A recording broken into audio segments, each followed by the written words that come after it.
আল্লাহ তাআলা বিদায় হজ্জের ভাষণে আল্লাহ রাসূল মুহাম্মদ সাল্লাল্লাহু আলাইহি ওয়াসাল্লাম ঘোষণা করেছেন, আল ইয়াউমা আকমালতু লাকুম দীনাকুম ওয়া আতমামতু আলাইকুম নি'মাতি ওয়া রাদিতু লাকুমুল ইসলাম দীনা। তিনি ইসলামকে পরিপূর্ণ করে দিয়েছেন সেলিনি। সুতরাং এই ইসলামকে কেউ বাড়াবে কেউ কমাবে সেটা সক্ষমতা কি কারো আছে? এ ভাই, আমরা আমাদের 31 দফার 16 দফাতে বলেছি ধর্মীয় স্বাধীনতার সর্বোচ্চ নিশ্চয়তা প্রদান করা হবে।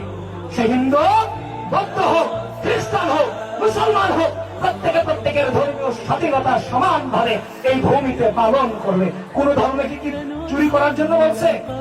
এই কোন ধর্মে চুরিকে হালাল বলছে? অপপ্রচারকে আর কথা বলতে হবে, অপপ্রচারকে, গীবতকে, গুপ্তচর বৃত্তিকে, তাহলে কিসের মুসলমান? কিসের মুসলমান? এরা ইসলামের নামকে ব্যবহার করে সব থেকে বেশি অইসলামিক কাজ এরা করে যাচ্ছে। মনে রাখবেন, এই কুষ্টিয়াবাসী মনে রাখবেন, আপনাদের প্রত্যেকের দায়িত্ব সচেতনতা বৃদ্ধি করা। এমন একদিন দেখতে হবে তাদেরকে যদি আপনারা না থামাতে পারেন, শুধুমাত্র এদের কারণে আমার ধর্ম পবিত্র ইসলামকে বিভিন্নভাবে ট্যাগিং করা হবে ভবিষ্যতে।